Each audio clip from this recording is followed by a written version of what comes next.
Hey, how's it going today, guys? So today I want to talk about the exact strategy that I've been using to buy and flip NFTs for some serious profit. So let's get started.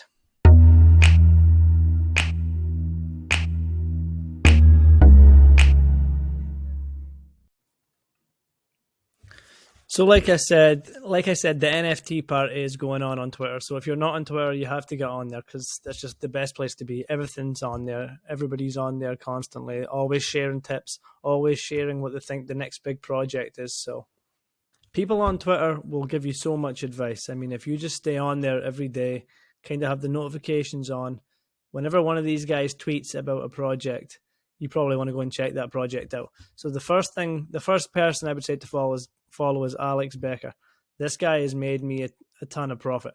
Um, every time he tweets about a project that he gives its backing to, it usually goes up in price. Now, nothing's guaranteed. Like, don't take that as gospel, but it's happened for me a couple of times. The next thing I would say you want to do is have a look at the projects that have done well. Go and have a look at the Bored Ape Yacht Club. Have a look at the World of Women. Have a look at Doodles, some of these big blue chip NFT projects, and see what it is that they're doing differently. What's made them so special? What's made so many people get behind them, and what's made their NFTs so expensive? So that's definitely something you want to go ahead and check out. The first thing you're going to want to do is go ahead and get yourself a MetaMask wallet. This is just your standard wallet that connects to your OpenSea. OpenSea is the marketplace for shopping for NFTs. So once you get your MetaMask wallet, you can go ahead and purchase any NFT that you want to purchase. You'll have to buy the Ethereum. So I use Coinbase, and then I just send the money to my MetaMask wallet, and then I can go ahead and purchase on OpenSea. But you can use whichever one you want.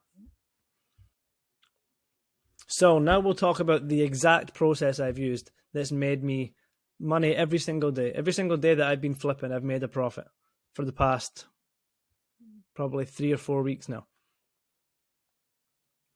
So the first thing you want to do is pick a, for example, this is just an example. I'm going to pick a random project. Let's go for Elon Space Party. Okay, this is the first thing you want to do. Usually I'll go and check the floor price just being the cheapest one available.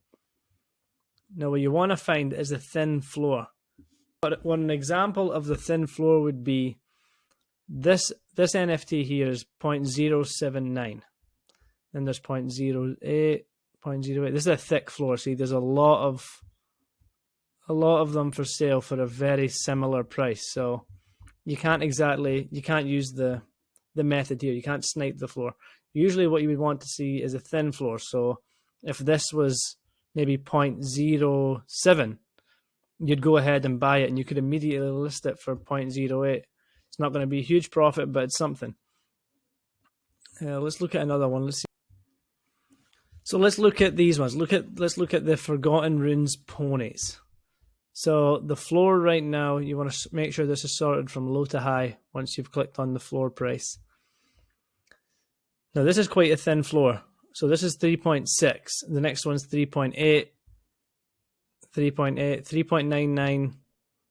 Gets to 4 pretty quickly. It's not real thin, but it's decent. I mean, you could buy this, and then the floor is 3.8, and you could immediately relist at 3.8. Typically, I like to look for a little bit of a thinner floor than that, but you could also make an offer. You could offer 30% below and see this person's made an offer of 2. So yeah, that's what you want to do. You want to look around until you find the project that has a thin floor like that. Now another thing you can do is you can go over here to Icy Tools. Icy Tools is great. I mean, this tells you basically what's going on the NFT community. So let's see, Pudgy Penguins. Look at the volume here. In the last hour, there's a hell of a lot going on. The volume's up 500%. So that might be something you want to go back to OpenSea and look at. So look at Pudgy Penguins. Okay. So the floor here is 1.99. Let's see if we've got a thin floor. No, we don't. But you know there's a lot going on, but that's just an example. So basically this is what I like to do. Come and look here. This is my process. So the first place I'll look is here. I'll see what's going on, what's getting volume.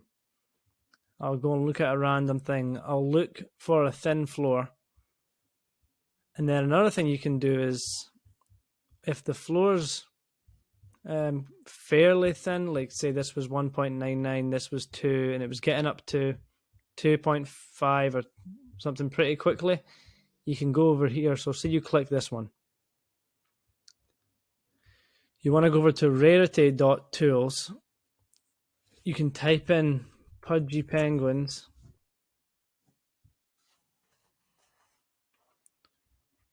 Take this number here, the 7947, just copy that, take it back to Rarity, paste that into there, look up. Now this is going to tell you how rare it is. The higher the number, the more rare. So, it's not that rare.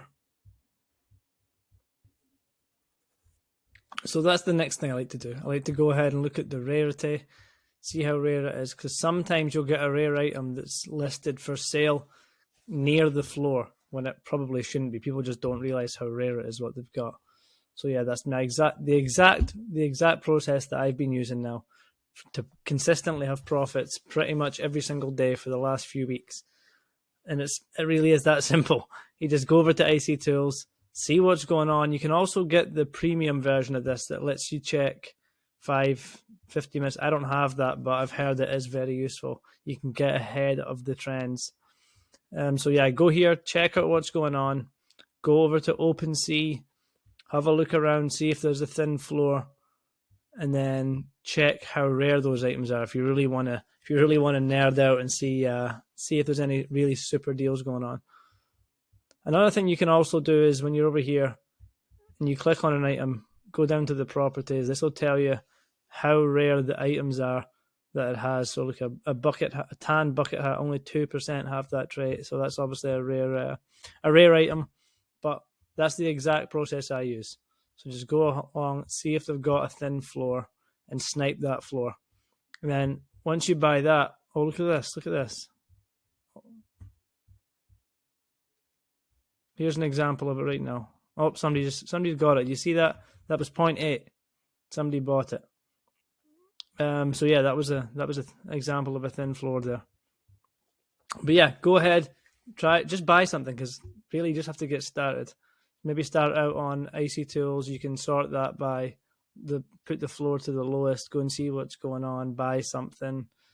But really, you don't really know what you're doing until you just do it. And it's, to be fair, the first time I did it and I made profit, I was pretty damn surprised because I had no idea why. I just bought a random thing that had just come out, and then a couple of days later I sold it for, I think it wasn't a huge profit. I think I made $200 or something, but it was still pretty fun to do. So yep, so just go ahead and buy something, and I will be posting another video on how you can go ahead and get started on your own project. I'll be posting that video next, so I'll see you next time.